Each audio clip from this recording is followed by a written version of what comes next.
इस वीडियो में हम जानेंगे कैसे सिकंदर का जीवन एक भिखारी से मिलने के बाद बदल गया।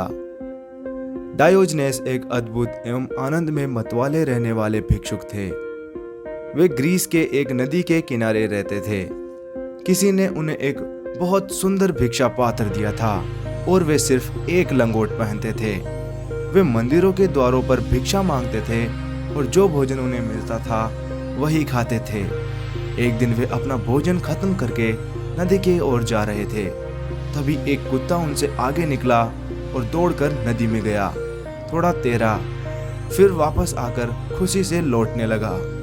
उन्होंने यह देखा और सोचने लगे, हे भगवान, मेरी जिंदगी तो इस कुत्ते से भी बदतर है। वे पहले ही इतने आनंदित थे, मगर वह कह रहे थे कि उनका जीवन कुत्ते से भी बदतर है, क्योंकि कई बार उन्हें लगता था कि वे बस नदी में कूद जाएं, पर उन्हें अपने लंगोट के भीग जाने और भिक्षा पात्र के खो जाने की चिंता होती थी। उस दिन उन्होंने अपना भिक्षा पात्र और लंगोट फेंक दिया और पूरी तरह नग्न अवस्था में रहने लगे। एक दिन जब वे आनंदित अवस्था में नदी के किनारे लेटे हुए थे, तभी सिकंदर उधर से गुजरा। सिकंदर को सिकंदर महान कहा जाता था। सिकंदर राजसी वस्त्र पहने हुए अपने घोड़े पर था। उसने नीचे डायोजनेस को देखा, जो आंखें बंद किए हुए असीम आनंद में रेत में लौट रहा था। सिकंदर ऊंची आवाज में चिल्लाया, नीच जानवर, तुम्हारे शरीर पर कपड़े का एक भी टुकड़ा नहीं। तुम जानवर की तरह हो। तुम आखिर किस चीज को लेकर इतने आनंदित हो? डायोजनेस ने ऊपर की ओर उसकी तरफ देखा, उससे सवाल पूछा जो कोई आम आदमी अपने सम्राट से पूछने की हिम्मत नहीं कर सकता था।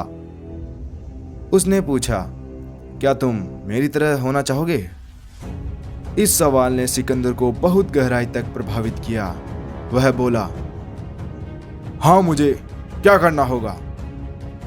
डायोजनेस बोले, उस बेवकूफ घोड़े से नीचे उतरो, ये सम्राट के कपड़े उतारो और उन्हें नदी में फेंक दो। यह नदी तट हम दोनों के लिए बहुत बड़ा है। मैं इस पर कब्जा नहीं कर रहा हूं। तुम भी लेटकर आनंदित हो सकते हो। कौन तुम्हें रोक रहा है? सिकंदर बोला, हाँ, तुम जैसा होकर मुझे बहुत अच्छा लगेगा, लेकिन मेरे पास वह करने का साहस नहीं है जो तुम कर रहे हो। इतिहास की किताबों में हमेशा बताया गया है कि सिकंदर बहुत ही साहसी था। फिर भी सिकंदर ने स्वीकार किया कि उसमें वह करने का साहस नहीं था जो डायोजनेस कर रहे थे। इस घटना के कारण उसके अंदर एक तरह की उदासीनता आ गई। वह अपने जीवन के अंत में युद्ध के लिए जुनून खो बैठा, मगर वह फिर भी आदतन लड़ता ही रहा। जुनून खत्म हो जाने के बाद उसकी ताकत कम हो गई और वह मर गया। अपनी मौत से ठीक पहले उसने अपने सैनिकों को एक अजीब हिदायत दी। उसने कहा, जब मेरे लिए ताबूत बनाया जाए तो उसके दोनों ओर 2 छेद होने चाहिए, ताकि मेरे दोनों हाथ ताबूत के बाहर हो और सबको यह पता चले कि सिकंदर महान भी इस दुनिया से खाली हाथ ही गया है।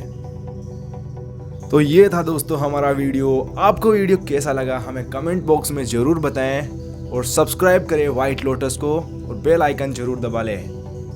Thanks for watching.